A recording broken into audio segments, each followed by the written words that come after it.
ये BCom 2002 regular और private question number 2 है। Given the selected account balances taken from the ledger of Numan and company on December 31, 2002 the year end are as follows. ये आपके पास title of account given है जी। ये supplementary data for adjustment है, 7 adjustment है। अब आप रिक्वायरमेंट थोड़ा ज़रा रीड कीजिएगा। Prepare a partial 10 column worksheet. ये ध्यान में रखिएगा, partial 10 column worksheet, the column totals are not required. इसका मतलब है कि जब आप इन कॉलम पे वर्क करेंगे तो सिर्फ एडजस्टमेंट को रीड करके जो अकाउंट्स गिवन है उनमें से जिनके साथ एडजस्टमेंट का लिंक होगा उनके अमाउंट को चेंज करके एडजस्टेड ट्रायल बैलेंस में लिखेंगे और फिर एडजस्टेड ट्रायल बैलेंस से टाइटल ऑफ अकाउंट के अमाउंट को इनकम स्टेटमेंट और बैलेंस शीट में रूल्स के हिसाब से हम लिख देंगे, लेकिन उनको टोटल करके जो हम एंड में नेट प्रॉफिट या नेट लॉस लिखते थे वो यहाँ पर नहीं करना। अब आप इन क्वेश्चंस, इस क्वेश्चन में जो गिवन टाइटल ऑफ अकाउंट है उनको एक दफ़ा दोबारा देख लें। यहाँ पर हमें डेबिट और क्रेडिट के ज़रिए टाइटल ऑफ अकाउंट गिवन नहीं थे।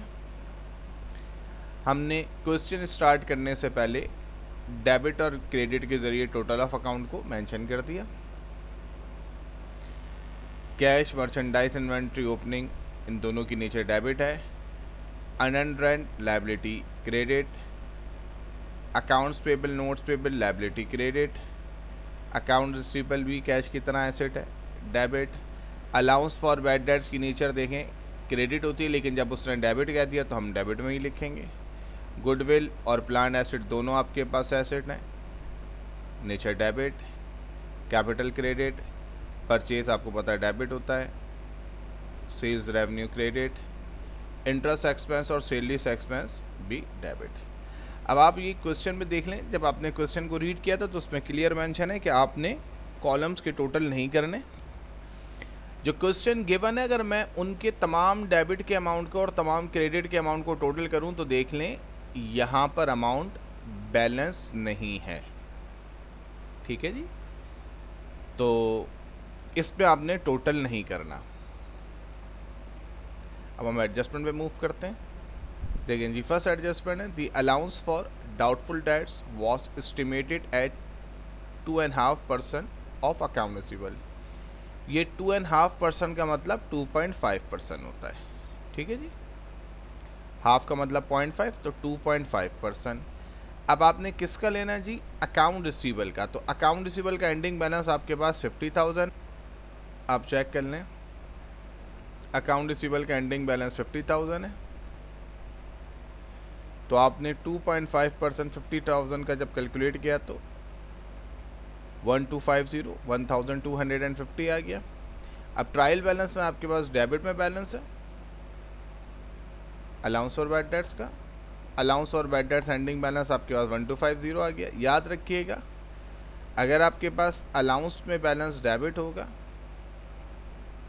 तो एक्सपेंस में एंडिंग बैलेंस और इनिशियल डेबिट बैलेंस ऐड करके एक्सपेंस फाइंड आउट होगा।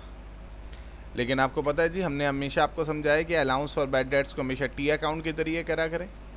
इनिशियल बैलेंस डेबिट में था, जो आपने एंड फाइंड आउट किया 1250 वो आप डेबिट में ही लिखेंगे। एंडिंग बैलेंस अलाउंस और बैड डेट्स का जो आप अकाउंट रिसीवेबल के ज़रिए फाइंड आउट करते हैं वो हमेशा डेबिट में आता है।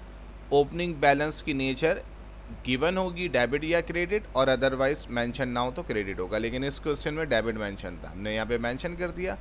अब आप चेक कर लें, डेबिट में टोटल 2250 हो गया, क्रेडिट में हमारे पास कोई भी अमाउंट नहीं था, तो इसका मतलब है एक्सपेंस भी इतना ही होगा। और एंट्री फिक्स होती है, bad debts expense debit, allowance for bad dates credit. Adjustment number 2, Plant assets are depreciated at 20% using diminishing balance method having a scrap value of rupees 5,000। ये बात ध्यान में रखिएगा, डिमिनिशिंग बैलेंस मेथड के फार्मूले में स्क्रैप वैल्यू का कोई काम नहीं है, तो इसलिए इस 5,000 की वैल्यू को हम इग्नोर कर देंगे। डिक्लाइनिंग बैलेंस हो, डिमिनिशिंग बैलेंस मेथड, अब आपको पता होना चाहिए कि आपके पास सिर्फ एक ही फिक्स एसेट है जो कि डेप्रिशिएबल है, प्लान एसेट। तो आपने ये जहन में रखना है कि सिर्फ प्लान एसेट पे डेप्रिसिएशन लगेगा, क्योंकि क्वेश्चन में कोई और हमारे पास टाइटल ऑफ अकाउंट नहीं है डेप्रिशिएबल। ये टाइटल ऑफ अकाउंट गिवन है, इसमें गुडविल और प्लान एसेट दो आपके पास फिक्स एसेट है, लेकिन डेप्रिसिएशन प्लान एसेट पे लगेगी और प्लान एसेट का अमाउंट कितना है 40,000। चेक कर लें जी, प्लान एसेट की वैल्यू 40,000 है। अलाउंस फॉर डेप्रिसिएशन आपके पास गिवन नहीं। डिमिनिशिंग बैलेंस मेथड का फार्मूला होता है cost minus allowance for depreciation multiply by rate. Cost 40,000 है, अलाउंस इनिशियल गिवन नहीं, तो उसको आप 0 एज्यूम करेंगे 20%, तो 40,000 का 20% 8,000 आ जाएगा। ट्रायल बैलेंस में आपको कोई अलाउंस फॉर डेप्रिसिएशन या एक्यूमुलेटेड डेप्रिसिएशन गिवन नहीं, तो जितना आपके पास एक्सपेंस आया वही आपका फाइनल अलाउंस बन जाएगा, क्योंकि allowance final minus allowance initial is equal to expense होता है। इनिशियल अलाउंस नहीं तो 0 हो गया। और डेप्रिसिएशन की एक्सपेंस की एंट्री फिक्स होती है, depreciation expense debit, allowance for depreciation credit 8,000। Adjustment number 3 पे मूव करते हैं। Said lease expense for the year amounted ₹15,000, यानी कि उसने आपको एडजस्टमेंट नंबर 3 में सेड लीज एक्सपेंस दे दिया कितना जी 15,000। ट्रायल बैलेंस में भी सेड लीज एक्सपेंस है 14,000, तो ट्रायल बैलेंस में सेड लीज एक्सपेंस है और एडजस्टमेंट में भी सेड लीज एक्सपेंस है। फार्मूला यूज़ करेंगे expense final minus expense initial is equal to payable. जब ट्रायल बैलेंस का अमाउंट एक्सपेंस का कम हो और एडजस्टमेंट का अमाउंट ज़्यादा हो, तो इसका मतलब है कि जो डिफरेंस होता है वो पेबल होता है। Expense final minus expense initial is equal to payable. Final means adjustment का amount 15,000 minus initial means trial balance का अमाउंट 14,000, दोनों को माइनस करेंगे 1,000 पेबल आ गया। एंट्री बनाने का बड़ा सिंपल रूल होता है जी, आपके पास सेड लीज एक्सपेंस तो ऑलरेडी ट्रायल बैलेंस में रिकॉर्ड था ना, तब आपने जो एंट्री बनानी है वो सेड लीज एक्सपेंस के लिहाज से तो नहीं बनानी है, आपको तो एंट्री बनानी है नया टाइटल जो जनरेट हुआ है पेबल लायबिलिटी होता है, इसलिए आपने सेड लीज पेबल को रिकॉर्ड कर दिया क्रेडिट पे। आपके पास दोबारा देख लें, जो title of account trial balance में मौजूद होगा आपने उसकी रिस्पेक्ट से एंट्री नहीं बनानी। जो नया टाइटल जनरेट हुआ है जस्ट लाइक पेबल, आप इस लिहाज से एंट्री बनाएंगे। तो पेबल आपके पास लायबिलिटी होता है, उसको आपने रिकॉर्ड कर दिया क्रेडिट में 1000, और इतना ही अमाउंट आप डेबिट में भी रिकॉर्ड करेंगे, यानी कि जो नया टाइटल जनरेट हुआ है पेबल 1000, वही एंट्री का अमाउंट डिसाइड करेगा।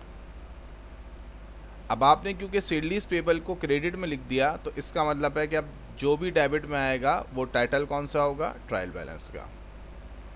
इसको इस तरह से भी समझ लीजिए कि अगर आपके पास एक्सपेंस 14,000 है और बाद में 15,000 हो गया, तो जब 1,000 का एक्सपेंस आप इंक्रीज़ करेंगे, तो इसका मतलब है कि एक्सपेंस इंक्रीज़ करेंगे तो एक्सपेंस की नेचर डेबिट होती है, इंक्रीज़ पे डेबिट, और फर्दर 1,000 आपको पे करना है, तो आप लायबिलिटी को क्रिएट करेंगे, रिकॉर्ड करेंगे salaries payable credit.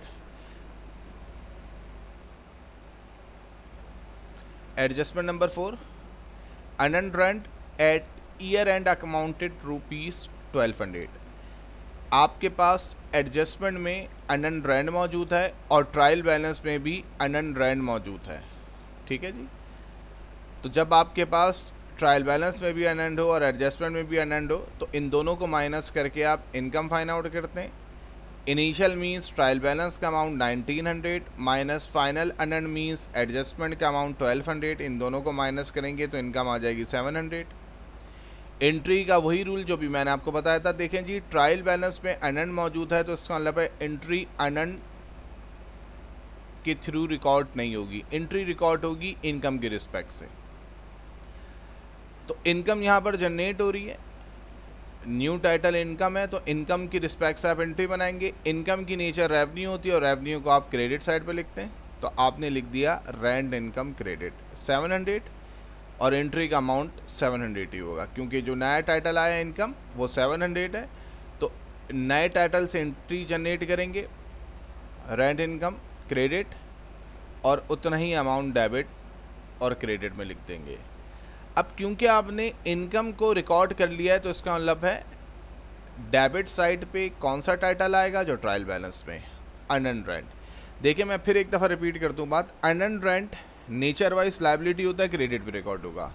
Rent income revenue होता है, नेचर के लिहाज से क्रेडिट पे रिकॉर्ड होगा। अब दोनों चीज़ें क्रेडिट की नेचर है, लेकिन एक को हमने डेबिट रिकॉर्ड करना है, एक को क्रेडिट करना है। तो उसकी सिंपल सी लॉजिक ये याद रखें कि जो ट्रायल बैलेंस में आपके पास अमाउंट मौजूद होगा वो एंट्री डिसाइड नहीं करेगा। एंट्री कौन डिसाइड करेगा? जो नया टाइटल जनरेट हो रहा है, यानी कि इनकम। इनकम कहाँ रिकॉर्ड होती है? क्रेडिट में। आप इनकम को लिख दें क्रेडिट में, और अमाउंट भी डेबिट क्रेडिट का वही आएगा जो इनकम का है, आपने लिख दिया। अब आप ये देख लें, मैंने इनकम को क्रेडिट में लिख दिया, अमाउंट भी इनकम का ही आ गया, डेबिट में भी क्रेडिट में। अब मेरे पास डेबिट वाली साइड ब्लैंक है ना, तो वहाँ पे कौन सा टाइटल आएगा? जो ट्रायल बैलेंस में मौजूद है, अनअर्न्ड रेंट। इसका मतलब है कि यहाँ पर अनअर्न्ड रेंट 1900 से 1200 होके कम होके अनअर्न्ड रेंट, यानी कि लायबिलिटी जब कम होगी तो डेबिट होती है, और रेंट इनकम जब रिकॉर्ड होगी तो क्रेडिट होगी। Adjustment number 5, एक्रूट interest on notes payable. ये एनपी जो शॉर्ट फॉर्म में लिखा हुआ है क्वेश्चन में, इसका मतलब नोट्स पेबल है जी, ठीक है जी। Accrued interest on notes payable, याद रखिएगा, accrued interest on notes payable का मतलब सिंपली इंटरेस्ट पेबल है, ठीक है जी। अब इंटरेस्ट पेबल है 300, और ट्रायल बैलेंस में आपके पास गिवन है इंटरेस्ट एक्सपेंस। ट्रायल बैलेंस में इंटरेस्ट एक्सपेंस है और एडजस्टमेंट में इंटरेस्ट पेबल है, तो फार्मूला यूज़ होता है expense final minus expense initial is equal to payable. Initial means trial balance का अमाउंट जो कि एक्सपेंस का था 200, payable 300।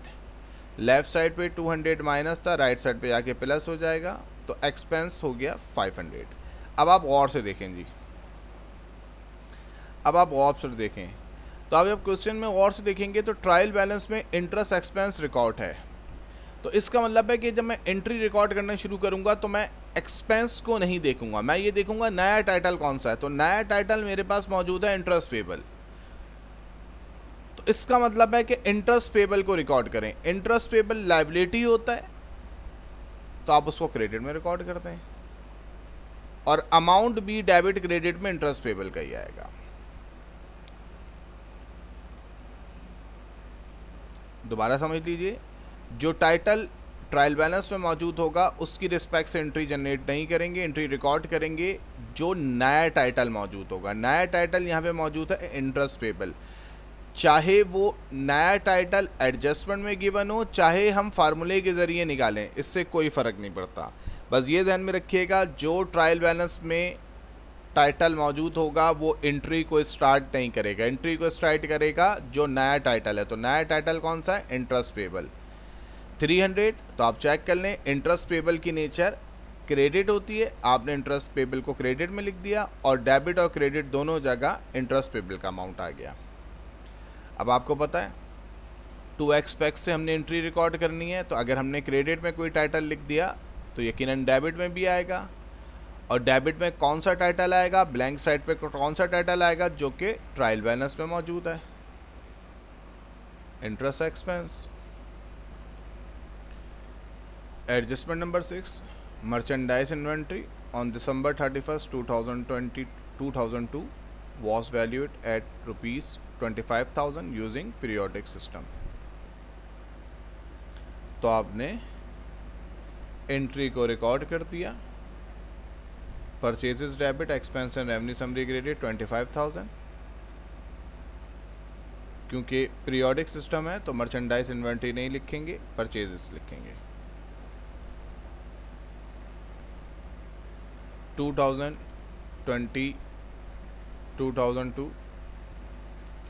2002 regular private. Question 2, adjustment number 7, cash was found short by ₹500। तो इनकम स्टेटमेंट में इसको मिसलिनियस एक्सपेंस में रिकॉर्ड कर देंगे, और बैलेंस शीट में इसको कैश से सब्ट्रैक्ट कर देंगे। तो सिंपल सी बात है, मिसलिनियस एक्सपेंस को रिकॉर्ड करेंगे, एक्सपेंस की नेचर डेबिट होती है, कैश को आपने कम करना है, सब्ट्रैक्ट करना है, कैश को कम करना है, तो जब एसेट को कम करते हैं तो क्रेडिट में रिकॉर्ड करते हैं। बहुत सिंपल एंट्री है। अच्छा ये चेक करिएगा, हमने नोट में कुछ लिखा है जैसे एडजस्टमेंट नंबर 2, तो जो हमारा कंबाइंड क्वेश्चन है उसकी एडजस्टमेंट नंबर 2 में अगर आप जाके रीड करेंगे तो यही कॉन्सेप्ट आपको नज़र आएगा। एडजस्टमेंट नंबर 3 में अगर आप जाके देंगे तो आपको यही कॉन्सेप्ट नज़र आएगा कि एडजस्टमेंट में आपके पास डेप्रिसिएशन एक्सपेंस है और ट्रायल बैलेंस में आपके पास कोई एक्यूमुलेटेड डेप्रिसिएशन नहीं है। सिमिलरली एडजस्टमेंट नंबर 3 में अगर मैंने नोट 15 लिखा है तो कंबाइंड क्वेश्चन की आप एडजस्टमेंट नंबर 15 को रीड करेंगे तो वहाँ पर भी हमारे क्वेश्चन में जो हमने एक जनरल क्वेश्चन बनाया है 23 एडजस्टमेंट का, उसकी एडजस्टमेंट नंबर 15 में आप देखेंगे तो जो ट्रायल बैलेंस का एक्सपेंस का अमाउंट है वो कम है, एडजस्टमेंट का एक्सपेंस ज़्यादा है। एडजस्टमेंट नंबर 6 में अगर आप कंबाइंड क्वेश्चन की जाके रीड करेंगे तो ट्रायल बैलेंस में भी अनएंड होगा और एडजस्टमेंट में भी अनएंड होगा। अब हमारे कंबाइंड क्वेश्चन की एडजस्टमेंट नंबर 17 को रीड करेंगे तो वहाँ पर ट्रायल बैलेंस में एक्सपेंस होगा और एडजस्टमेंट में इंटरेस्ट पेबल होगा। आप कंबाइंड क्वेश्चन की एडजस्टमेंट नंबर 1 में देखेंगे तो वहाँ पे मर्चेंडाइज इन्वेंट्री ही डिस्कस हो रही होगी एंड, और हमारे कंबाइंड क्वेश्चन नंबर की जो एडजस्टमेंट नंबर 23 है उसके अंदर cash was found short by, यही कॉन्सेप्ट वहाँ पे मौजूद होगा। तो इसका मतलब है कि अगर हमने कंबाइंड क्वेश्चन कर लिया तो इस क्वेश्चन में कोई हमें नई एंट्री एडजस्टमेंट नज़र नहीं आई। ये वर्कशीट का पैटर्न है जी, आप चेक कर लें। एडजस्टमेंट नंबर 1 में अगर आप देखें तो हमने आपको बताया था कि अलाउंस फॉर बैड डेट्स का अमाउंट जो डेबिट में 1000 था वो एंडिंग अमाउंट 1250 आया। चेक कर लें जी, जो एंडिंग अमाउंट है अलाउंस फॉर बैड डेट्स का वो 1250 है और जो बैड डेट्स एक्सपेंस है वो है 2250। आप चेक कर लें, आपने अलाउंस फॉर बैड डेट्स के अमाउंट को 1250 लिख दिया। अलाउंस की नेचर क्रेडिट होती है, एंडिंग बैलेंस हमेशा क्रेडिट में लिखा जाएगा और एक्सपेंस 2250 लिख दिया आपने। आप डायरेक्ट अमाउंट को कहाँ लिखेंगे, एडजस्टेड ट्रायल बैलेंस में। एडजस्टमेंट नंबर 2, डेप्रिसिएशन एक्सपेंस भी 8000 है और अलाउंस फॉर डेप्रिसिएशन भी 8000 है। आप चेक कर लें, आपने डेप्रिसिएशन एक्सपेंस को भी 8000 लिख दिया और अलाउंस को भी 8000 लिख दिया। आप चेक कर लें, एडजस्टमेंट नंबर 2, डेप्रिसिएशन एक्सपेंस भी आपने एडजस्टेड ट्रायल बैलेंस में डेबिट में लिख दिया और अलाउंस फॉर डेप्रिसिएशन को आपने क्रेडिट में लिख दिया एडजस्टेड ट्रायल बैलेंस में। एडजस्टमेंट नंबर 3, जो फाइनल एक्सपेंस था यानी कि एडजस्टमेंट में उसको आपने 1500 लिख दिया और पेबल को आपने 1000 लिख दिया, सेड लीज पेबल, क्योंकि सेड लीज एक्सपेंस है। दोबारा चेक कर लें, एक्सपेंस 14000 से 15000 हो गया तो एक्सपेंस को आप 15000 लिखेंगे और पेबल यानी कि सेड लीज पेबल को 1000 लिखेंगे। आप चेक कर लें, सेड लीज एक्सपेंस को आपने 15000 लिख दिया और सेड लीज पेबल को क्रेडिट में लिख दिया 1000। जो भी अमाउंट आपके पास आ रहे हैं आप उसको कहाँ लिख रहे हैं, एडजस्टेड ट्रायल बैलेंस में। एडजस्टमेंट नंबर 4, अनअर्न्ड रेंट 1900 से 1200 हो गए तो अनअर्न्ड रेंट को 1200 लिखेंगे और इनकम को 700, क्योंकि अनअर्न्ड रेंट है तो रेंट इनकम हो गई 700। आप चेक कर लें, अनअर्न्ड रेंट को आपने 1200 लिख दिया, अनअर्न्ड रेंट को हमने 1200 लिख दिया। एडजस्टमेंट नंबर 4 में एडजस्टेड ट्रायल बैलेंस में लिखेंगे अमाउंट 1200 और रेंट इनकम को आप एडजस्टेड ट्रायल बैलेंस में 700 लिख देंगे। एडजस्टमेंट नंबर 5, जो इंटरेस्ट एक्सपेंस है उसका अमाउंट 500 हो गया और इंटरेस्ट पेबल 300 है। आप चेक कर लें, इंटरेस्ट एक्सपेंस का अमाउंट 500 हो गया और इंटरेस्ट पेबल का अमाउंट 300 है। आपने एडजस्टेड ट्रायल बैलेंस में लिख दिया। एडजस्टमेंट नंबर 6 में आपके पास मर्चेंडाइज इन्वेंट्री एंड है 25000, इसको इनकम स्टेटमेंट के क्रेडिट में और बैलेंस शीट के डेबिट में लिखेंगे। आपको पता है merchandise inventory end adjusted trial balance में नहीं आएगा, डायरेक्ट इनकम स्टेटमेंट के क्रेडिट में और बैलेंस शीट के डेबिट में लिख देंगे। Adjustment number 7, cash was found short by ₹500, तो इसको आप मिसलिनियस एक्सपेंस से रिकॉर्ड करेंगे 500 जो इनकम स्टेटमेंट का पार्ट है। तो एडजस्टमेंट में आप लिख देंगे मिसलिनियस एक्सपेंस को एडजस्टेड ट्रायल बैलेंस में 500 और कैश का अमाउंट 5000 से जब 500 कम हुआ तो 4500 होगी। आप चेक कर लें, कैश के अमाउंट को आपने 4500 लिख दिया एडजस्टेड ट्रायल बैलेंस में और मिसलिनियस एक्सपेंस के अमाउंट को लिख दिया 500 आपने। अब आपको पता है कि bad debts expense, depreciation expense, इनकी नेचर डेबिट होती है। Allowance for depreciation, rent payable, rent income, interest payable, इन सब की नेचर क्रेडिट होती है। मिसलिनियस एक्सपेंस की नेचर डेबिट होती है। अब हम बात करेंगे कि एडजस्टमेंट में अमाउंट कैसे आएंगे। अब आप गौर से देखें, 5000 का अमाउंट कैश में, जो 5000 का अमाउंट है डेबिट में 5000, जो कैश का अमाउंट ट्रायल बैलेंस में मौजूद है 5000, वो कम होके 4500 हो गया। अब आप गौर से देखें, जब अमाउंट आपके पास डेबिट से कम हो रहा है तो इसका मतलब है जितना भी अमाउंट कम होगा उसको आप क्रेडिट में लिखेंगे। तो अगर डेबिट से 5000 कम होके डेबिट में 4500 हो गया तो इसका मतलब है अगर आपने 500 के अमाउंट को कम करना है तो अगर नेचर डेबिट है तो जो डिफरेंस आएगा वो आप क्रेडिट में लिखेंगे। आपने क्रेडिट में लिख दिया 500। अब आप अनअर्न्ड रेंट को देखें, 1900 से कम होके 1200 हो रहा है। क्रेडिट का अमाउंट 1900 से कम होकर 1200 हो गया, तो जितना भी अमाउंट कम हो रहा है वो आप डेबिट में लिखेंगे। आपने डेबिट में लिख दिया क्योंकि क्रेडिट नेचर थी अनअर्न्ड रेंट की 1900, तो उसको 1900 से क्रेडिट के अमाउंट को कम करके क्रेडिट में 1200 करना है, तो जितना अमाउंट कम करना होगा उसको डेबिट में लिख देंगे। अब यहाँ पर थोड़ा सा केयरफुली अंडरस्टैंड कीजिएगा। अलाउंस फॉर बैड डेट्स 1000 था डेबिट में और इस अमाउंट को क्रेडिट में करना है 1250। तो सबसे पहले इसको आप ऐसे समझिए कि अगर मैं डेबिट के अमाउंट को 1000 से क्रेडिट के अमाउंट 1250 में करना चाहूँगा तो इसका मतलब है कि अगर मैं यहाँ पर 1000 लिखूं, अगर मैं यहाँ पर 1000 लिखूं तो देखिए डेबिट का 1000 क्रेडिट का 1000 ज़ीरो हो जाएगा और मुझे 1250 करना है, तो इसका मतलब है कि मुझे यहाँ पर कितना अमाउंट लिखना होगा 2250। और एडजस्टमेंट नंबर 1 में भी आपने अलाउंस फॉर बैड डेट्स को 1000 से जब 1250 करना है तो इसका मतलब है एक्सपेंस को आपने 2250 रिकॉर्ड करना होगा। अब आप चेक कीजिए, इंटरेस्ट एक्सपेंस के अमाउंट को 200 से इंक्रीज करना है 500। तो जब आपने एक्सपेंस के अमाउंट को इंक्रीज करना होगा, क्योंकि एक्सपेंस की नेचर डेबिट होती है, तो जितना भी अमाउंट इंक्रीज करना होगा वो आप डेबिट में ही लिखेंगे। तो 200 से 300 डेबिट इंक्रीज करेंगे तो 500 हो जाएगा।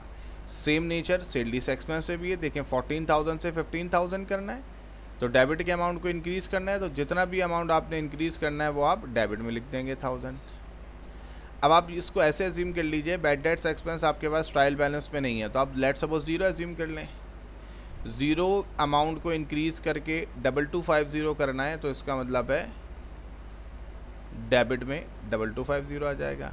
डेप्रिसिएशन एक्सपेंस आपके पास ट्रायल बैलेंस में नहीं है, एज्यूम कर लें 0, तो 0 के अमाउंट को इंक्रीज करके 8000 करना है। इसका मतलब है कि आपने 8000 का अमाउंट ही डेबिट में लिखना है। अब अलाउंस की नेचर क्रेडिट है, आपके पास नहीं है, आपने 0 एज्यूम कर लिया।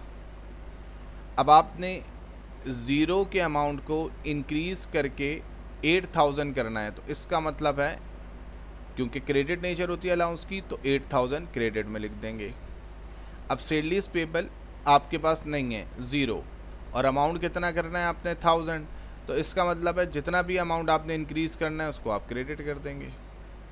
रेंट इनकम आपके पास मौजूद नहीं है, जस्ट लाइक ज़ीरो। अब ज़ीरो के अमाउंट को इंक्रीज़ करके आपने 700 करना है, नेचर क्रेडिट है तो आपने डिफरेंस का अमाउंट 700 को क्रेडिट में लिख दिया। इंटरेस्ट पेबल आपके पास मौजूद नहीं है, जस्ट लाइक ज़ीरो। अब ज़ीरो के अमाउंट को इंक्रीज़ करके 300 करना है, तो जितना भी अमाउंट इंक्रीज़ करना है आप उसको क्रेडिट में लिख देंगे 300।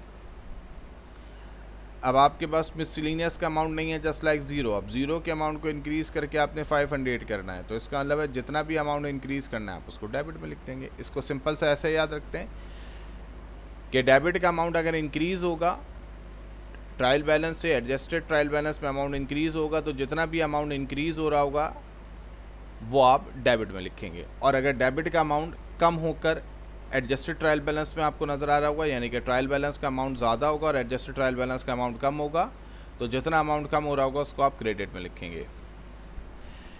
सिमिलरली क्रेडिट का अमाउंट अगर एडजस्ट ट्रायल बैलेंस से इंक्रीज़ होके एडजस्टेड ट्रायल बैलेंस में आपको नज़र आ रहा होगा, तो जितना अमाउंट इंक्रीज़ होगा उसको आप क्रेडिट में लिखेंगे। और अगर क्रेडिट ट्रायल बैलेंस का अमाउंट एडजस्टेड ट्रायल बैलेंस में कम हो रहा होगा, तो जितना अमाउंट कम हो रहा होगा उसको आप डेबिट में लिखेंगे। अब आप ये देख लें, कैश बैलेंस शीट में रिकॉर्ड होगा, मर्चेंडाइज इन्वेंट्री इनकम स्टेटमेंट में रिकॉर्ड होगी, अनअर्न्ड रेंट बैलेंस शीट में रिकॉर्ड होगा, account receivable, notes payable, allowance for bad debts, goodwill, planned asset, capital, ये सारे टाइटल आपको बैलेंस शीट में नज़र आ रहे हैं। Purchases, sales revenue, interest expense, salaries expense, bad debts expense, depreciation expense, ये सारे टाइटल आपको इनकम स्टेटमेंट में नज़र आएंगे। Allowance for depreciation, salaries payable, ये आपको बैलेंस शीट में नज़र आएंगे। रेंट इनकम आपको इनकम स्टेटमेंट में नज़र आएगी। इंटरेस्ट पेबल बैलेंस शीट में, merchandise inventory end income statement का क्रेडिट, बैलेंस शीट का debit, miscellaneous expense income statement में। बीच में दोबारा देख लें, cash balance sheet, merchandise inventory opening income statement, unearned rent, account receivable, accounts payable, notes payable, allowance for bad debts, goodwill, planned asset और capital, ये सारे बैलेंस शीट में रिकॉर्ड होंगे। Purchases, sales revenue, interest expense, salaries expense, bad debts expense, depreciation expense, ये सब income statement में record होंगे। Allowance for depreciation, salaries payable balance sheet में रिकॉर्ड होंगे, ये दोनों title. Rent income income statement में, इंटरेस्ट पेबल बैलेंस शीट में, merchandise inventory end income statement का क्रेडिट, बैलेंस शीट का डेबिट और मिसलिनियस एक्सपेंस इनकम स्टेटमेंट में। और इन सब के टाइटल ऑफ अकाउंट कौन से जाएंगे, जो आपको एडजस्टेड ट्रायल बैलेंस में नज़र आ रहे हैं। आप चेक कर लें, 4500, 4500, 20,000, 20,000, 1200, 1200, 50,000, 50,000, 18,500, 18,500, 5,000, 1250, 7,000, 40,000, 37800, 45,000, 67,000, 500, 15,000, 2250, 8,000, 8,000, 1,000, 700, 300, 25 और 500। टोटल हमने करना नहीं है क्योंकि क्वेश्चन में मेंशन था कि प्रिपेयर 10 कॉलम वर्कशीट करना है, जिसमें हमने कॉलम के टोटल को